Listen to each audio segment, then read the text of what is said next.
네, 안녕하십니까. 돌직구 평론의 우영식입니다. 오늘로써 여러분들에게 네 번째 돌직구를 날리고 있습니다. 지금 카운트가 어떻게 되는지 잘 모르겠습니다. 원 스트라이크에 3볼인지, 투 스트라이크에 2볼인지 잘 모르겠습니다. 여러분들이 한번 잘 평가해서 한번 올려주셔도 좋을 것 같고요. 오늘은 우리 문재인 후보 선대위의 매니페스토 본부장님을 맡고 계신 전병헌 의원님을 게스트로 모셨습니다. 여러분들 전병헌 의원님 잘 알고 계시죠? 전병헌 의원님의 인사를 한번 받아보시죠. 안녕하십니까? 네, 안녕하세요. 반갑습니다. 네. 오영식 사회자께서 선대본 유일하게 영어로 되어 있는 본부라고 생각해서 이제 대단히 긴장하고 어렵게 하시는 거예요. 그렇습니까? 제가 영어를 곧잘 했는데 이게 갈수록 영어가 잘 안 돼요. 대학 졸업한 지 오래돼서 아마 그렇겠죠. 네. 우리 시청자분들이 대체적으로 다 알고는 계시긴 할 텐데, 이 매니페스토 본부장, 매니페스토 어떤 건지 한번 간단하게 설명 좀 한번 해주시고 넘어갈까요? 예, 우선 기본적으로 이제 정책을 신뢰 있게 국민들에게 설명을 하고 또 집권 후에는 집권당으로서 또 집권 정부가 앞으로 대한민국을 나라를 어떻게 이끌어갈 것인지에 대해서 정책에 대한 구체적인 실천 계획과 그리고 법률 등 입법을 통한 그런 실천 계획들을 종합적으로 점검을 하고 실천 계획을 좀 짜가게 됨으로 해서 국민들이 적어도 문재인 후보가 민주통합당이 집권을 하게 되면 앞으로 나라가 어느 방향으로 어떻게 이끌어져 갈 것이고 또 대한민국이 어떻게 변화될 것이며 우리 국민들 생활은 어떠한 개혁과 개선이 있을 것이다 라는 것을 보다 좀 구체적으로 신뢰 있게 만들어내는 작업을 하는 것이라고 말씀드릴 수 있을 것 같습니다. 네. 채팅창에 올라온 거 보니까 별들의 본향이라는 아이디 가지신 분이 우리 전병헌 의원님에 대해서 상당히 멋있게 말씀을 주셨는데, 우리 전병헌 의원님 트윗에 팔로워가 되어 계신지 어떤지 모르겠습니다. 여러분들이 오늘 전병헌 의원님에 대해서 아주 반가워하면서 기대를 많이 하고 있습니다. 자, 그럼 바로 좀 본론으로 들어가 볼까요? 오늘은 무엇보다도 좀 언론과 관련된 문제를 좀 짚고 넘어가고 싶습니다. 우리 전병헌 의원님께서 선대위 매니페스토 본부장님도 맡고 계시지만 현재 국회 상임위가 문방위시죠? 네, 그렇습니다. 예, 또 지난 18대에서도 계속 문방위 활동을 하시고 그래서 아마 언론 쪽에 관련해서도 탁월한 식견을 갖고 계신 거로 알고 있는데, 무엇보다도 MBC 김재철 사장의 해임안이 지난 8일 박문진 이사회에서 부결된 사건으로 시끌시끌합니다. 제가 생각했을 때 이거 참 제 상식으로는 납득하기가 어려운 일인데, 거의 맷집이 이 정도면 이거 러브캅이라고 해야 되려나요?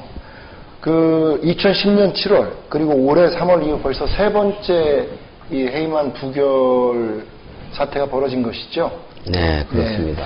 네. 이 사태에 대해서 한번 좀 간단하게 말씀 좀 한번 부탁드리겠습니다. 예, 우리 오 의원님께서 상식적으로 납득이 안 간다 말씀하셨지만 그것이 사실은 이명박 정권과 새누리당의 정체이고 본질이라고 생각을 합니다. 네. 본색인 것이죠. 몰상식이 늘 일상화되어 있는 상대가 아닌가 이렇게 생각을 하고, 참으로 이 몰상식이 상식화되어 있는 이런 정당을 상대로 해서 경쟁을 하려고 하다 보니까 참으로 국회에서나 또 우리 대선 경쟁에서는 참 많은 어려움을 겪고 있습니다.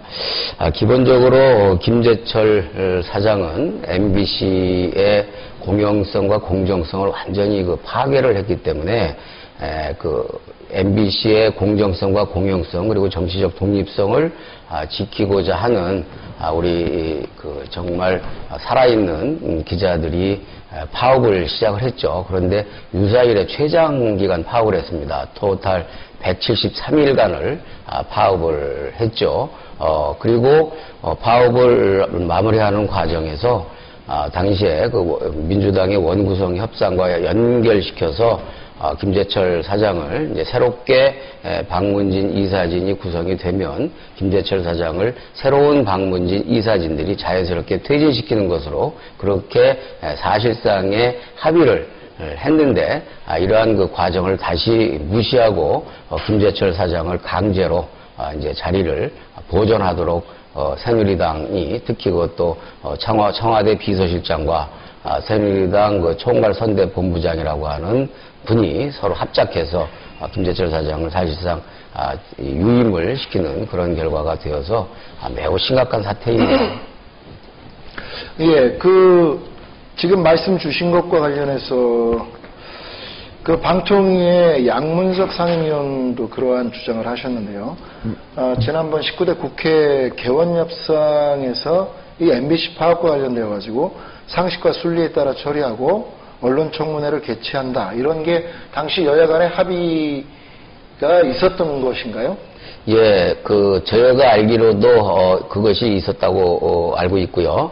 무엇보다도 이제 MBC 노조가 173일간의 장기적인 파업을 하면서 그와 같은 합의를 믿고 사실상 파업을 풀고 MBC를 정상화 시켰는데 그러한 기대를 완전히 깨버리고 합의와 약속을 파기하고 김재철 사장을 눌러앉힌 것이죠.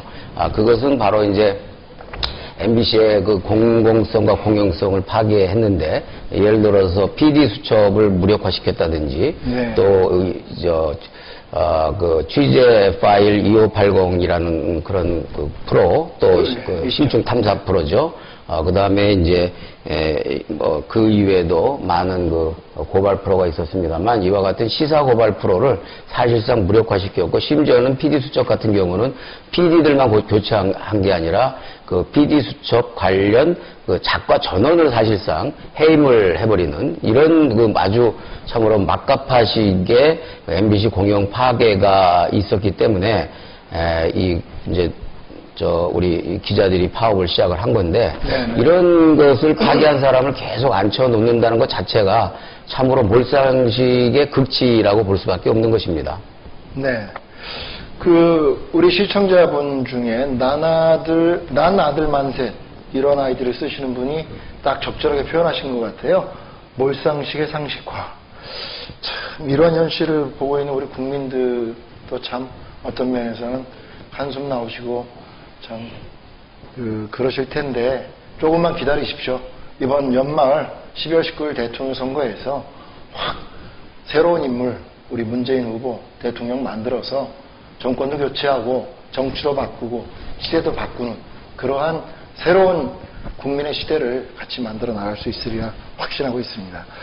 저 개인적으로는 이 MBC의 김재철 사장이 공영방송 MBC를 말아먹은 것 외에도 사실은 수십억 원 그 배임 혐의를 받고 있는 범죄자 아닌가요? 범죄자? 예, 사실상 노조에서 발표한 자료에 의하면 수십억의 공금을 배임을 했다라는 그 명백한 지금 증거가 있어서 검경이 지금 수사 과정에 있습니다만 이명박 정권의 비호를 받고 있는 김재철 사장에 대한 수사가 과연 어느 정도 성과 있게 진행될지 그것 역시 의문스러운 것이죠.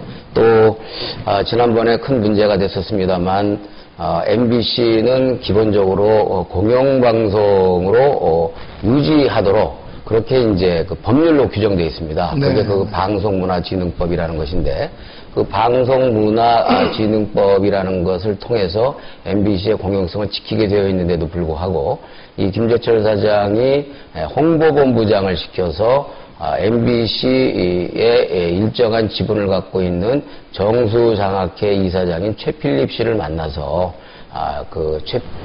정수장학회가 갖고 있는 지분을 매각을 하도록 그렇게 이야기를 했고 사실상 그거를 합의했던 사실이 있죠. 이것은 명백하게 MBC의 그 지배구조와 법질서 체계를 완전히 위배한 불법적인 행위인데 이런 행위조차도 다 눈 감아 주고 있는 상태가 된 것이고요.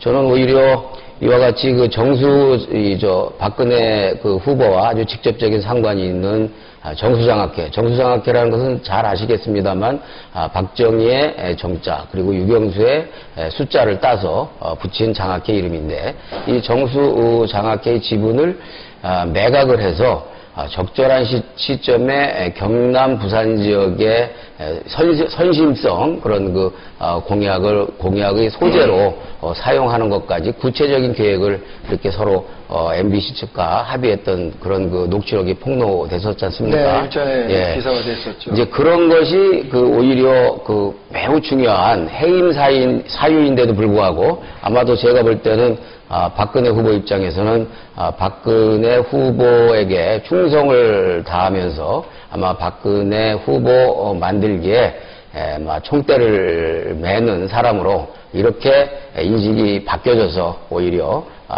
김재철을 위임시키게 되는 것이 아닌가라는 그런 의혹과 걱정을 가지고 있는 것이죠. 그 말씀 하시니까요.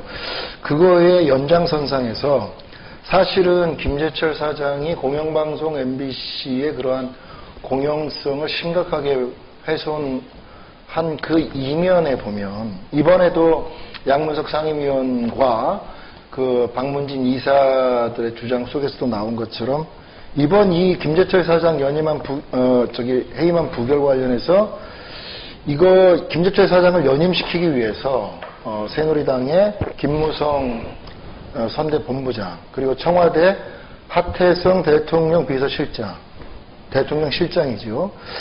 이 두 양반이 박문진 여당 추천 이사 쪽에 압력을 넣었다라고 하는 게 지금 이렇게 발표가 됐는데, 주장되고 있는 반대, 특히 이 지금 김무성 본부장하고 하태성 실장하고 박문진 이사 중에 김충일 이사요? 네. 상당히 친분이 두텁다고요. 예.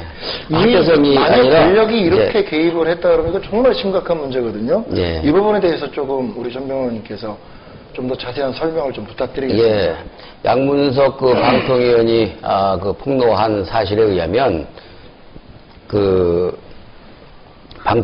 지금 이제 MBC의 사장직을 결정하는 이사진이 9명이 있습니다. 네네. 그중에서 그중에 이제 3분이 민주당이 추천한 분이죠. 근데 여기서 2분이 이 김재철이 해도 너무했고 금도를 넘었다. 더군다나 소위 이 MBC의 공영성을 파괴하고 MBC의 공영성을 파괴한 자본을 가지고 박근혜 후보를 도우려고 했던 그런 음모조차도 네. 완전히 박문진 이사진의 권한과 권위를 깔아뭉개버린 점이 또 있기 때문에 일부 정부 여당의 추천 인사들도 김재철은 갈아야 되겠다라는 생각이 있었다고 합니다. 그 생각을 가진 이사가 2분이었기 때문에 그 2분이 김재철 사장의 해임에 동조를 하게 되면은 5대4로 이제 처리가 되게 돼 있는 것이죠. 그런데 이제 각각 청와대 쪽에서 한 사람, 그리고 박근혜 쪽에서 한 사람이 대표 선수들이 맡아가지고서 이분들의 입장을 돌려놔 버렸다라는 것이죠. 그렇게 됨으로 해서 김재철 사장의 해임안이 결국은 이제 부결이 되어버린 그런 결과가 된 것이죠. 네. 이것은 대단히 우리가 심각하게 짚고 넘어가야 될 대목이라고 생각합니다. 이것은 무엇을 의미한다고 보여지냐면, 결국은 박근혜 후보가 이명박 후보가 만들어 놓은 장악된 방송을 그대로 상속을 받겠다라는 속셈을 분명히 한 것이고, 이와 같은 왜곡된 방송 구조의 승계를 통해서 정권도 승계받아야 되겠다라는 그런 의지가 서로 이렇게 통하게 된 것이고, 결국은 이것은 김재철 사장의 단순한 유임에서 그치는 것이 아니라, 이것이 결국은 이명박 정부와 박근혜 후보 간의 공동 합작품으로서 새누리당 정권을 다시 만들어내겠다라는 그런 사인이기도 하다. 그렇기 때문에 우리가 비상한 각오로 대처하지 않으면 큰 코 다친다라는 말씀을 드리고 싶습니다. 네. 제가 조금 흥분하다 보니까 대통령 실장 이름을 바꿨군요. 네. 하금열 씨를 제가 하태성이라고 그랬는데. 하금열. 잘 지적해 주셨습니다. 지적해 주신 분들 고맙고요. 그냥 결국은 이 지금 김무성 본부장이나 하금열 대통령 실장의 개입과 관련된 주장들은 결국은 이번에 김재철 사장의 연임의 배후에는 결국 MB와 박근혜 후보의 합작. 네. 결국은 이러한 의혹을 저희가 지울 수 없다는 거예요. 네. 결국은 MB와 박근혜 두 후보는 한 몸인 자웅동체구나. 네. 결국은 겉으로는 방송의 공정성 이야기하고 또 지배구조의 개선 이야기하는 것 같지만 결국은 이런 불공정 편파 방송을 등에 업고 정권을 연장하고자 하는 새누리당과 박근혜 후보의 불순한 저희가 이번 사태에 근저에는 깔려있다. 결국 이렇기 때문에 이 사태를 우리 국민들이 그리고 이 방송을 듣고 있는 시청자분들이 좀 더 냉정하게 직시를 하고 바로 이러한 비민주적 행태와 폭거가 더 이상 이 땅에서 반복되지 않게 하기 위해서라도 현명한 껴있는 시민들의 의식된 현명한 선택들이 무엇보다 중요하다 이런 생각이 드네요.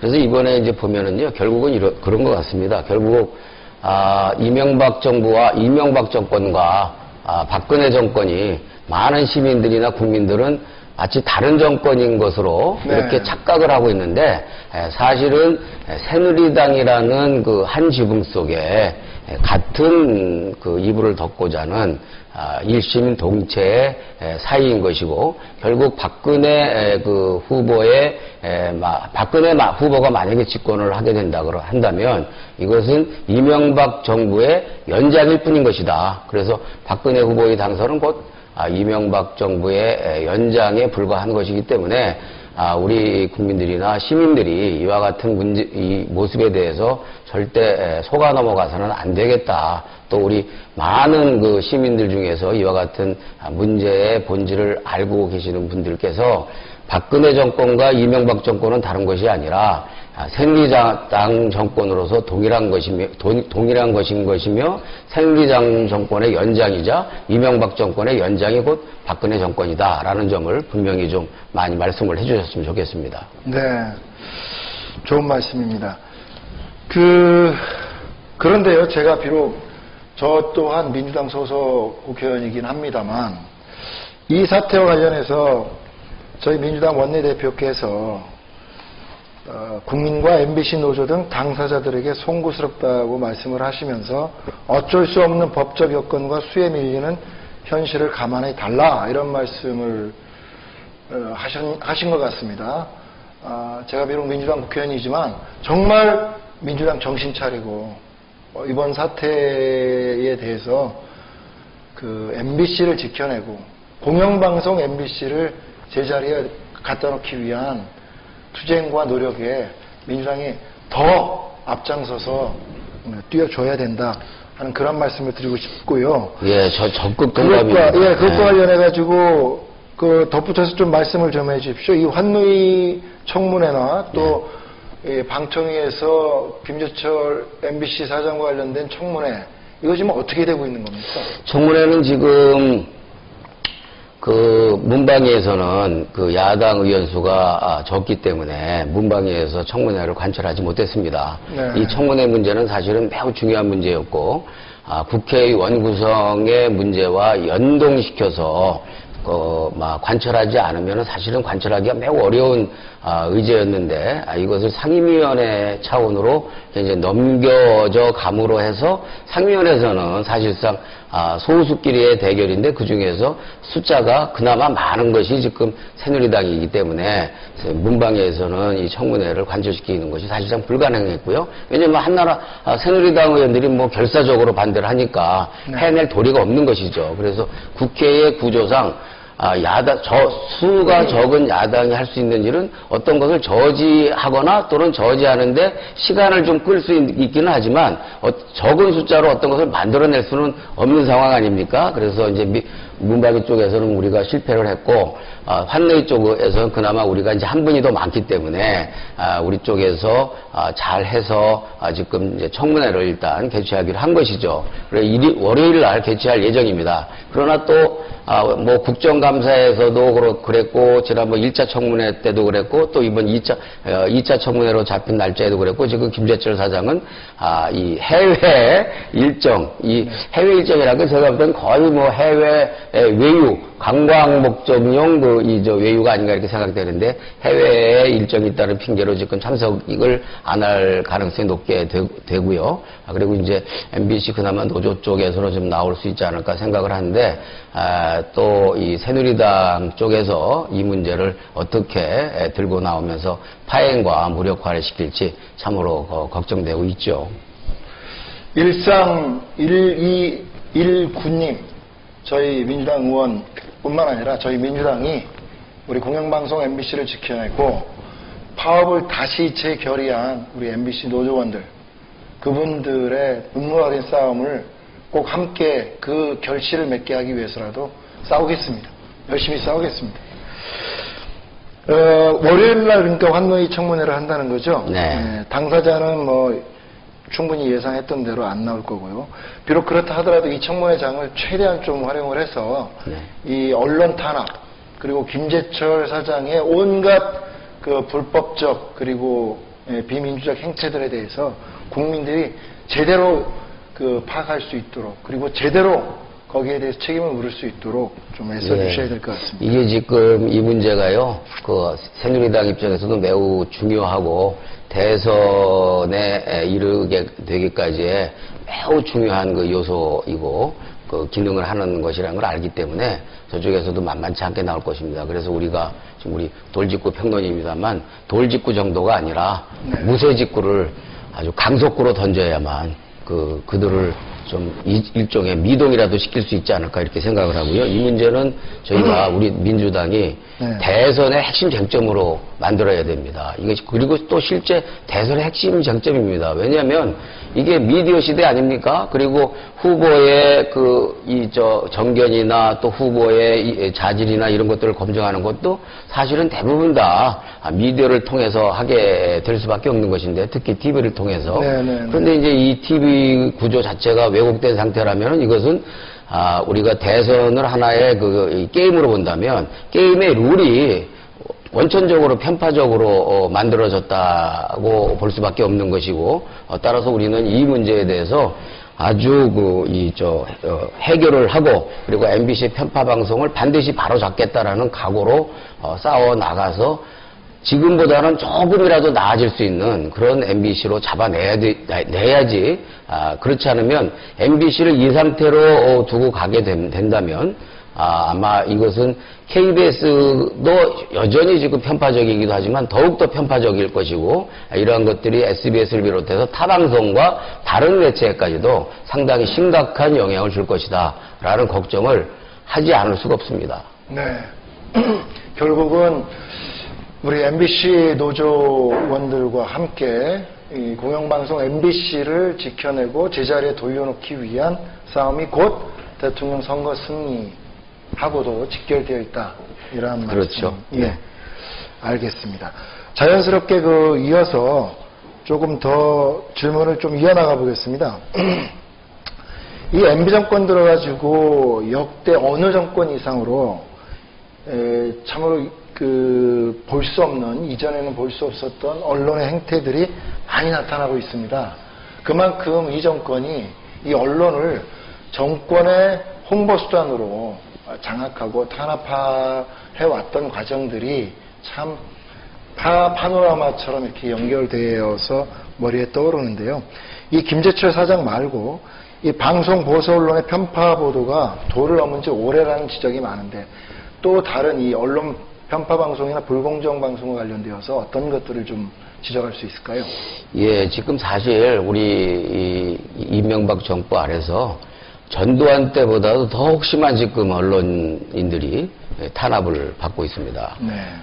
지금 이명박 정권 들어와서 해직 징계를 당한 이 언론인들이 444명이나 되고 있거든요. 네. 그리고 또 이것은 뭐 과거 유신 때나 50에 못지않은 그런 숫자이고, 더군다나 MBC와 KBS와 YTN이 이렇게 방송 3사가 동시에 파업을 했던 유래는 거의 찾아볼 수 없는 그런 환경인 것이죠. 거기에다가 연합뉴스와 국민일보까지 이렇게 매우 중요한 언론들이 다 파업에 동참을 했는데, 그 이유가 무엇이냐?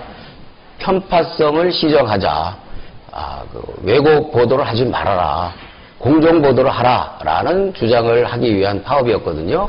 그만큼 우리 이명박 정권 들어와서 언론의 구조가 얼마만큼 왜곡되고 편파적이 되었는가를 단적으로 보여주는 예라고 생각을 합니다. 그 말씀 중에 우리 채팅창에 KBS 신임 사장, 네.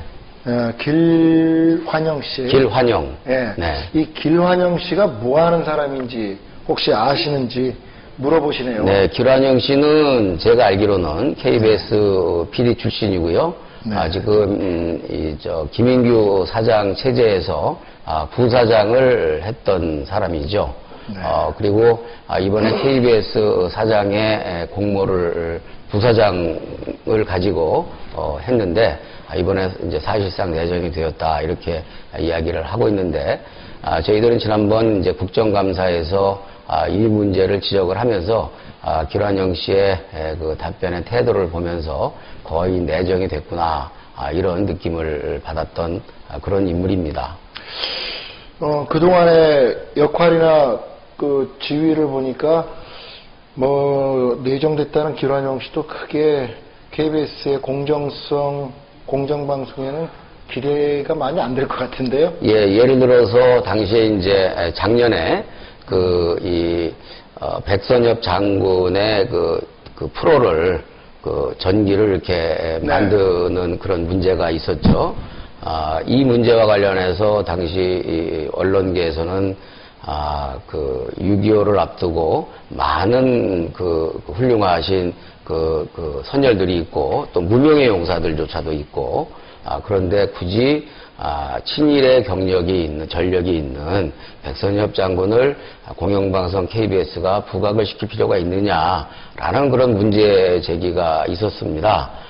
그런데 이 프로를 이제 제작을 했고 강행을 했는데, 이 프로 많은 깨어있는 언론인들과 지식인들이 문제점을 지적을 하고 있음에도 불구하고, 또 공영방송으로 적절치 않은 소재다라는 지적을 함에도 불구하고, 이 프로를 제작하고 방송까지 하는 데 있어서 밀어붙이는 주역으로 이렇게 알려져 있고요. 또 실제 국정감사장에서도 공영방송으로서 당연히 해야 될 그런 프로였다라는 그런 답변을 하는 모습을 보면서 매우 이른바 이제 사고는 수구적인 그런 사고를 갖고 있는 것은 분명하고, 또 그동안의 일련의 과정에서 상당히 이 KBS의 공정성과 독립성을 지키고자 하는, KBS가 1노조와 2노조가 있는데요.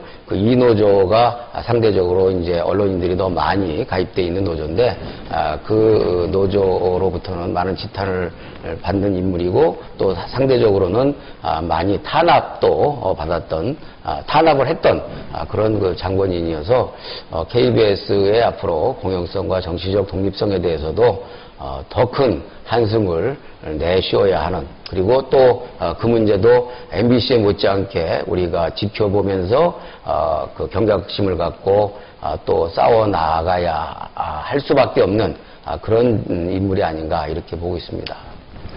산 넘어 산이래요. 산 넘으니까 산 있고, 또 넘으니까 또 산이고. 우리 시청자분이요, 우리 전병헌 의원님 한번 활짝 한번 웃어보시랍니다. 네. 오늘 이야기하는 주제가 이렇게 웃음이 나오는 주제가 아니에요. 이 언론, 민주주의에서 언론이 얼마나 중요합니까? 국민의 눈이고 입이고 귀인데, 이런 언론이 지난 5년 동안 MB 정권 하에서 거의 지금 완전 지금 다 죽어가고 있습니다. 그거 관련된 이야기를 하다 보니까 이게 막 활짝 웃으면서 이야기하기는 좀 뭐하니까 네. 여러분들이 좀 헤아려서 여러분들이 웃어주세요. 네. 그 어느 부분보다도 이명박 정부 아래에서 언론 문제는 너무나 심각하고 또 이 444명의 징계와 해직을 당한 언론인들을 생각하면 정말 이 가슴이 먹먹해서 사실은 말을 잇기가 어렵습니다. 우리 황금소나무, 모든 게 총선 과반 패배 업보네라고 이야기했는데 그 말씀도 맞는 말씀이네요. 네, 대표적으로 이 지금 편파 보수 언론들의 어떤 행태 이러한 내용 관련해서 최근에 모 언론사 정치부장과 정치부 기자들이 국감을 끝내고 바로 그날 저녁에 여당 의원들과 술자리를 함께해서 빈축을 산 사건도 있고, 또 KBS NLL 관련 기사가 트위터 네티즌 선정 최악의 기사로 선정이 되고 그랬습니다. 이렇게 일반 대중들도 알고 있는 이런 왜곡된 보도 이런 걸 통해서 뭐 우리가 알다시피 누가 반사이익을 볼까요? 그리고 이러한 언론 환경 속에서 대선을 치러야 되는 우리 문재인 후보 캠프에서는 이런 언론의 행태, 현재 주어져 있는 언론 환경 속에서 대선 어떻게 치러 나갈 생각인가요? 참 쉽지 않은 싸움이라고 생각합니다. 네. 가장 중요한 것은 역시 노무현 대통령도 말씀하셨고 또 김대중 대통령도 말씀하셨습니다만 깨어있는 시민의 양식과 판단을 믿고 우리가 또박또박 나갈 수밖에 없다고 생각을 하고요.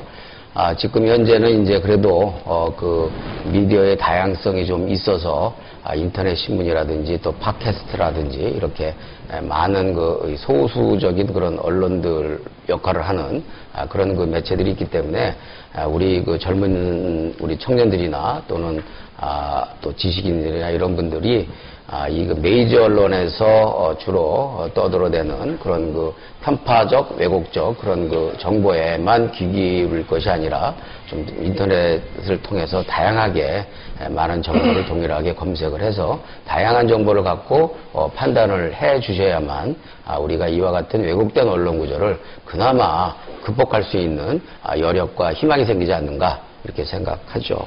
네. 보니까 보통 언론의 왜곡하는 형식 내지는 방식이 크게 4가지가 있답니다. 조직에 의한 왜곡, 또 토론 프로그램의 패널에 의한 왜곡, 기자에 의한 왜곡, 편집에 의한 왜곡. 근데 이 중에서도 편집에 의한 왜곡이 제일 교묘한 방법 그렇죠. 중에 하나겠죠. 네, 예. 시청자 여러분들도 금방 전병헌 의원께서 말씀하신 것처럼 이런 방송의 왜곡 내지는 편파 불공정은 노골적으로 드러나는 경우도 있지만 상당수는 우리가 부지불식간에 알게 모르게 이런 편파 불공정 방송이 여러분들의 눈과 귀를 흐리게 하는 경우가 있습니다. 소위 말하는 방송 3사나 메이저 신문 매체를 넘어서 온라인상에 대표적인 우리 낙곰수를 포함해서요. 대표적인 온라인상의 또 팟캐스트 방송 등등을 통해서 여러분들의 눈은 쫑긋, 귀는 쫑긋, 귀는 쫑긋, 눈은 번쩍 이러한 여러분들의 깨어있는 의식 그리고 그를 위한 노력들 꼭 필요하고요. 또 그를 위해서 우리 또 문재인 캠프에서 문재인 선대위에서는 더 많은 이야기거리, 더 많은 들을거리, 더 많은 볼거리들을 제공해 주기 위한 노력들을 더 해주셔야 될 거라고 생각이 듭니다. 얼마 전에 미국 대선이 끝나고 오바마 대통령이 재임에 성공했습니다. 우리 이유여 여사께서 그런 말씀을 하셨다고요. 우리 한국에서도 민주당 후보가 대통령이 되었으면 참 좋겠습니다. 라고 했다고 합니다. 미국 대선에서 많은 국민들, 우리 시청자분들이 기억하는 것 중에 하나는 대선 후보 간의 열띤 TV 토론의 모습입니다. 근데 이번 대선은 정말로 이전 대선과 또 다른 모습 중에 하나가 어떻게 대통령 후보들의 TV 토론을 한 번도 볼 수가 없습니다. 얼마 전 계획되었던 KBS의 대선 주자 연속 토론에도 박근혜 후보의 일방적인 요구로 무산된 걸로 알고 있는데 도대체 어떤 이유 때문에 박근혜 후보 쪽에서 이렇게 출연을 거부하고 그로 인해 또 그렇다고 해서 어떤 특정 후보 한 명이 출연을 하지 않겠다고 해서 나머지 토론도 다 이렇게 무산되는 예가 있는 겁니까? 이 정황과 좀 상황에 대해서 정확하게 좀 설명 좀 한번 부탁드리겠습니다. 예, 이번에 KBS에서 스스로 선거 방송을 공정하게 하겠다고 해서 5분의 선거방송위원을 위촉을 해서 임명을 했죠. 그 5분이 논의를 한 결과 13일부터 15일 사이에 문재인, 안철수, 박근혜 후보에 대한 순차적인 토론을 하기로 만장일치로 결론을 내렸고, 그리고 어떤 한 후보라도 참여를 하지 않더라 하더라도 참여하겠다는 후보가 단 한 사람이라 할지라도 그 토론회는 그대로 진행한다라고 네. 만장일치로 의결을 했습니다. 네. 그런데 박근혜 후보가 본인에게 순서를 특별하게 달라, 이제 이런 말도 안 되는 주장과 제안을 했던 것이죠. 네. 그러니까 그걸 또 잡아가지고서 그렇게 하기는 곤란하다. 그냥 당초의 순서는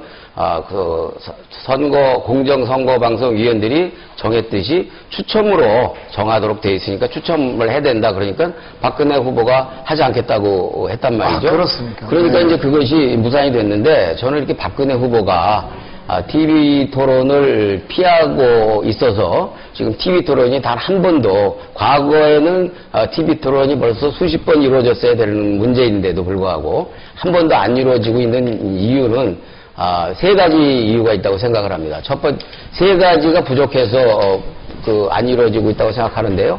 첫째는 자질 부족, 2번째는 자신감 부족, 그리고 3번째는 뭘까요? 여러분들 한번 맞춰보십시오. 3번째는 제가 볼 때는 수첩이 부족한 것 같습니다.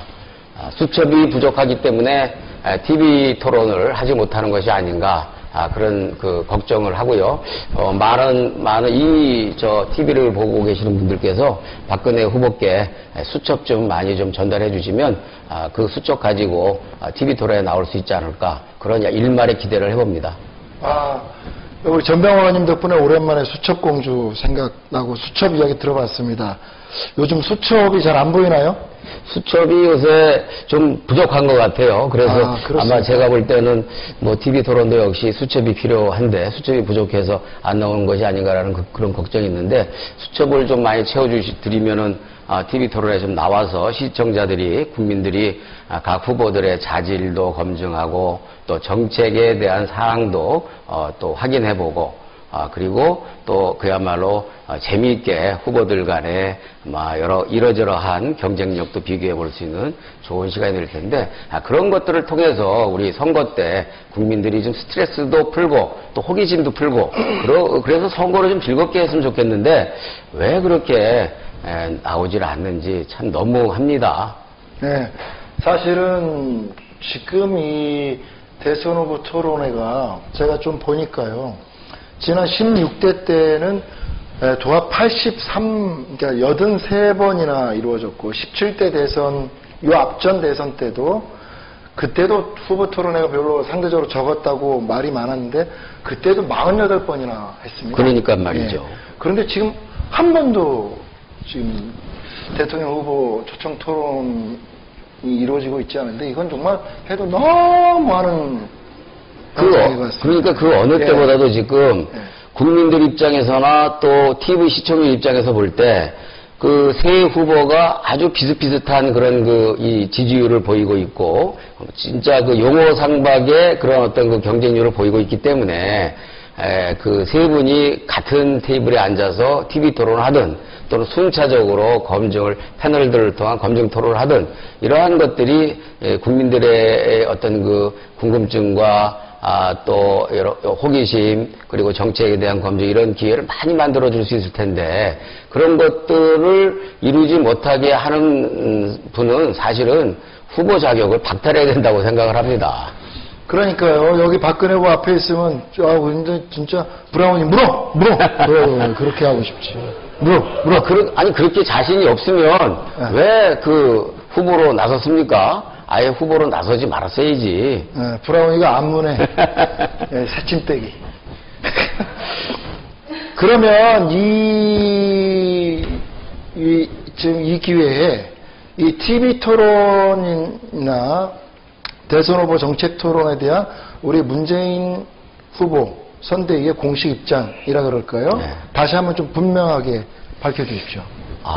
당연히 저희는 지금 안철수 후보와의 그 단일화 과정에 있어서도 국민이 참여할 수 있는 방식, 그리고 국민들에게 확실하게 정보를 알릴 수 있는 투명한 방식을 제안하고 있지 않습니까? 네. 마찬가지로 이것은 안철수 후보와의 단일화 과정에서 적용되는 것이 뿐만 아니라 이것은 당연히 민주국가로서의 그 선거에서는 당연히 지켜져야 될 최소한의 가치이고 원칙이기 때문에 우리 문재인 후보께서는 어떤 자리, 어떤 방식이라도 TV 토론을 통해서 상호 정책도 서로 검증을 하고 비교할 수 있는 기회를 국민들한테 제시를 많이 해주는 것이 당연한 후보의 도리일 뿐만 아니라 현대 민주 선거에서 기본 원칙이다라는 점을 분명히 가지고 있고요. 정말 빠른 시일 내에 박근혜 후보와 그리고 문재인 후보 간에 그 TV 토론이 좀 성사될 수 있기를 바랍니다. 또 아울러서 또 단일화를 앞두고서라도 또 문재인 후보와 안철수 후보 간에 그 TV 토론을 통해서 서로 간의 정책도 서로 검증하고 공통분모도 찾기도 하고 또 이러저러한 차이점과 공통점에 있어서 우리 지지자들이나 국민들에게 그 모습을 선보일 수 있는 기회가 꼭 있기를 저희들은 희망을 합니다. 네. 아마 이 돌직구 평론을 박근혜 후보 선대위 측에서도 아주 꼼꼼하게 면밀하게 모니터링을 하고 있다고 제가 알고 있습니다. 이렇게 공식적인 TV 토론이나 정책 토론에 대한 입장을 다시 한번 확인했을 테니까 이제라도 좀 적극적으로 토론에 응해 주실 것을 간곡하게 그러나 엄중하게 부탁합니다. 이명박 10세라고 하는 아이디를 쓰는 사람이 있네요. 이분도 근데 족보가 저하고 비슷한 것 같아요. 뭐 전대협 정신으로 싸워라. 허인혜 씨는 요즘 뭐 하시나요? 물어보는 거 보니까 저희들하고 족보가 가까우신 분 같아요. 허인혜 선배는요, 열심히 사업하고 계십니다. 사업. 열심히 사업하면서 그냥 사업하는 게 아니라 또 저희들 보고 사라 그러고요. 또 그러면서 문재인 당선을 위해서 또 열심히 뛰고 계십니다. 네. 혹시 궁금하시면 저한테 다시 한번 문자 주시면요, 제가 연락처 드리겠습니다. 오영식 총학생회장님, 네네. 그 허인혜 후보도 단순히 그냥 그 주변에 팔기만 하는 것이 아니라 비즈니스 네트워크를 통해서 우리 문재인 후보를 열심히 홍보도 하고 또 설득도 하고 그렇게 하고 다닌다는 점을 분명히 해주십시오. 제가 족보를 이야기하니까 자기 본명도 밝혔네요. 제 바로 위에 법대 선배구만요. 네. 좋습니다. 그런데 제가 이렇게 웃으면서 이야기는 했지만 정말로 한 나라에 5년을 국정을 책임지는 대통령을 선출하는 이러한 대선을 앞두고 이렇게 TV 토론이 진행되지 않는다는 건 저는 아주 심각한 문제라고 생각하고요. 국민의 아주 중요한 기본권이 심각하게 훼손되고 있다고 저는 생각합니다. 국민의 알 권리, 국민의 진정한 참정권 실현에 이렇게 TV 토론, 정책 토론을 통한 국민들이 비교 평가해서 자신들의 권리를 행사할 수 있는 게 이렇게 봉쇄된다는 것은 이거는 어떤 형태로든 빨리 타파돼야 될 상황이라고 생각합니다. 그래서 막연히 주장하고 이렇게 의견만 내실 게 아니라 뭔가 어떤 형태로든 간에 초청 토론이나 정책 토론이 이루어질 수 있도록 더 많은 노력을 좀 부탁드립니다. 예, 근데 앞으로 진짜 이게 지금 우리 오영식 의원님 말씀처럼 TV 토론이 현대 사회에서 또 현재 민주 국가에서 후보자들을 검증을 하고 또 많은 국민들이 적극적으로 정치에 참여하고 투표할 하도록 만드는 매우 중요한 수단이기도 하고 참여의 수단을 만드는 것 아니겠습니까? 그런 측면에서 TV 토론을 기피하는 후보는 앞으로 후보 자격을 박탈하는 그런 법이라도 이거 만들어야 되는 것이 아닌가 그런 생각이 듭니다. 왜냐하면 지금 우리 오 의원님 말씀처럼 TV 토론이라는 것이 국민의 기본권적인 참정권을 확산시키고 보장하는 그런 또 알 권리를 보장한다라는 그런 측면에서 알 권리도 침해하는 것일 뿐만 아니라 참정권도 침해하고 또 이 전반적인 선거를 좀 멋있게 만드는 데 있어서 또 그것도 방해하는 것이고 하니까 이 어떤 법률적인 어떤 이 제재로서 후보자들이 TV 토론을 기피하지 못하도록 하는 방안도 우리가 검토를 좀 해봐야 되는 건 아닌가 그런 정도의 생각이 듭니다. 그렇죠. 네. 당장 내일부터라도 투표 시간 연장 캠페인 서명운동에 더해서 박근혜 후보는 후보 초청 토론에 나서라 뭐 이러한 1인 피켓팅이나 또 1인 시위라도 좀 해야 되지 않나 하는 그런 절박한 심정입니다. 아, 이거 참. 오늘 뭐 이렇게 이런저런 이야기 하다 보니까 벌써 시간이 다 됐습니다. 오늘 돌직구 평론에 이렇게 귀한 시간 쪽에서 참석해 주셔서 대단히 감사합니다. 감사합니다. 오늘 이렇게 같이 진행해 보니까 좀 어떻습니까? 소감 한 말씀 부탁드립니다. 네. 그 주제가 좀 무거운 것이어서 경쾌하게 말씀드리지 못한 점을 좀 매우 아쉽게 생각을 하고요. 다음번에는 좀 경쾌한 주제를 가지고 다시 한번 한 자리에 했으면 좋겠습니다. 우리 오영식 의원님이 상당히 말씀도 잘하고 진행자로서 왜 오영식 의원을 선택을 했는지를 금방 알겠네요. 그리고 네. 마지막 한 가지 더 첨부한 다음에 아까 말씀드린 것처럼 우리가 지금 돌직구 정도로 안 된다. 무쇠 직구를 던지는 그런 심정으로 강렬하고도 강력하게 나서질 않는다면 결코 정권 교체가 만만치 않다. 왜냐하면 박근혜는 이명박과 사실상 지금 공조한 상태이고 또 한 지붕 속에 한 이불을 덮고 있으면서 국민들을 지금 교묘하게 속이고 있는 이와 같은 본색을 우리 많은 국민들이 너무 모르고 있기 때문에 이 문제에 대해서 보다 더 우리가 많은 이야기도 좀 하고 국민들에게 알려서 이번 선거의 국면과 역사적인 의미를 잘 좀 살필 수 있도록 노력해 주셨으면 좋겠습니다. 저도 열심히 하겠습니다. 네, 고맙습니다. 뭐 많은 국민들이 또 알고도 있지만 오늘 이 시간을 통해서 다시 한번 MB 이명박과 박근혜는 자웅동체 한몸이구나. 결국 다르지 않다. 박근혜 후보가 혹여라도 정권을 잡는다는 것은 지난 이명박 정권 5년이 더 나쁘게 연장되는 것이다. 그건 정말 국민에게 끔찍한 것이다. 이것을 새삼 확실하게 인식할 수 있었던 시간이 아니었을까 그렇게 생각이 듭니다. 이제 보내드려야 될 시간이 된 것 같습니다. 우리 전병헌 의원님은 오늘 첫 출연이시죠? 여기 네. 문재인 TV에. 예. 따라서 가시기 전에 그 앞에 있는 노란 종이 있습니다. 거기에 12월 20일, 그러니까 우리 문재인 후보께서 대통령 당선된 다음 날입니다. 문재인 후보에게 하고 싶은 말씀 한마디를 적어주시면 제가 여기 뒤에 있는 우편함에 넣어드리고 12월 20일 방송에서 이 통일을 오픈해가지고 우리 시청자 여러분께 전해드리려고 합니다. 네. 그래서 그 노란 종이에 간단하게 한마디 좀 적어주시기 바랍니다. 알겠습니다. 이거를 우리 시청자들은 숙제라고 그럽니다. 네.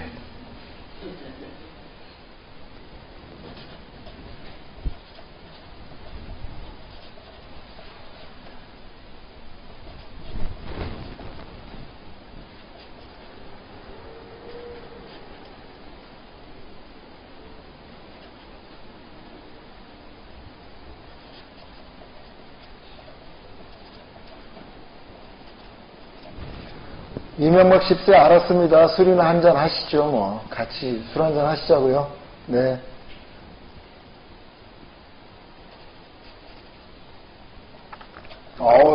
우리 전병헌 의원님 문광부 장관 시켜주라는데요.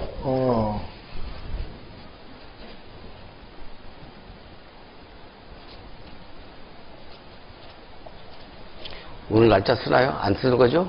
그것도 마음입니다. 쓰는 분은 마음. 오늘이 며칠인가?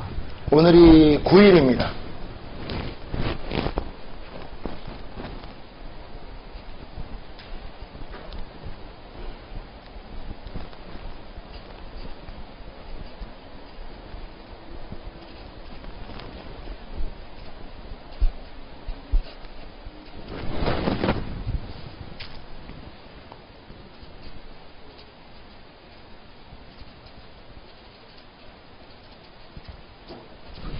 그리고 지금 쓰고 계시는 동안, 우리 게스트가 숙제하시는 동안 제가 우리 시청자 여러분께 한 가지 부탁드리겠습니다. 이 돌직구 평론 진행되는 동안 그 채팅창에 말씀들 주시면 그때그때 제가 받아서 여러분들과 소통을 하고요.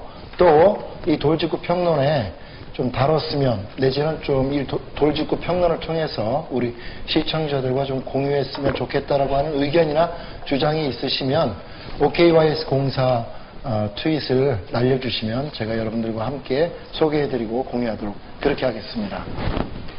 적으신 거는 주시고요. 네, 고맙습니다.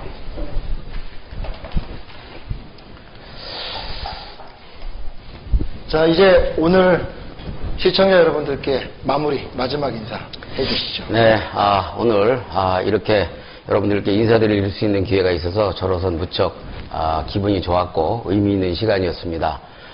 다시 한번 우리가 많이 착각하고 있는 이 박근혜의 그 당선은 이명박 정권의 연장이라는 점을 분명히 하는 그런 시간이었다면 매우 의미가 있었다고 생각을 합니다.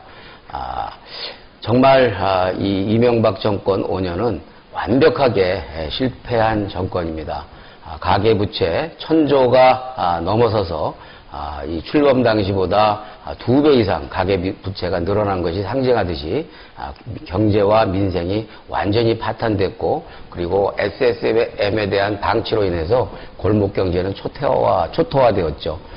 또 민주주의 질서도 지금 말씀드린 것처럼 언론 장악을 통한 그 언론 자유의 후퇴, 그리고 많은 민주주의의 후퇴가 또 있었습니다. 또 걸핏하면은 전쟁의 분위기가 고조되는 등 남북관계에 확실한 후퇴가 있었습니다. 이와 같이 완벽하게 실패한 이명박 정부가 더 이상 연장되지 않기를 바란다면 우리는 반드시 박근혜 후보의 당선을 반드시 저지해야 할 것이고, 그 대안의 카드로서 우리 문재인 후보를 반드시 12월 18일 대선 승리로서 당선시켜야 된다고 생각합니다. 우리 모두가 한마음 한뜻으로 그리고 뜨거운 열정으로 뭉쳐서 반드시 12월 18일 승리를 함께 누리는 그런 날을 기대해 봅니다. 다시 한번 감사합니다. 네, 오늘 돌직구 평론에 함께 해주신 전병훈 의원님의 마무리 인사 잘 들었습니다. 여러분 아주 듬직하시죠? 앞으로도 저희 민주당과 또 문재인 후보와 함께 대선 승리에 많은 역할을 해주실 분입니다. 여러분들 관심 있게 지켜봐 주시고요. 오늘 돌직구 평론은 여기에서 마치도록 하겠습니다. 다음 프로그램 문재인이 한다는 우원식 총무본부장이 출연한다고 합니다. 문재인이 한다 프로그램도 시청자 여러분들의 많은 시청 부탁드리겠습니다. 저는 그러면 다음 주 월요일에 다시 찾아뵙도록 하겠습니다. 감사합니다. 안녕히 계십시오.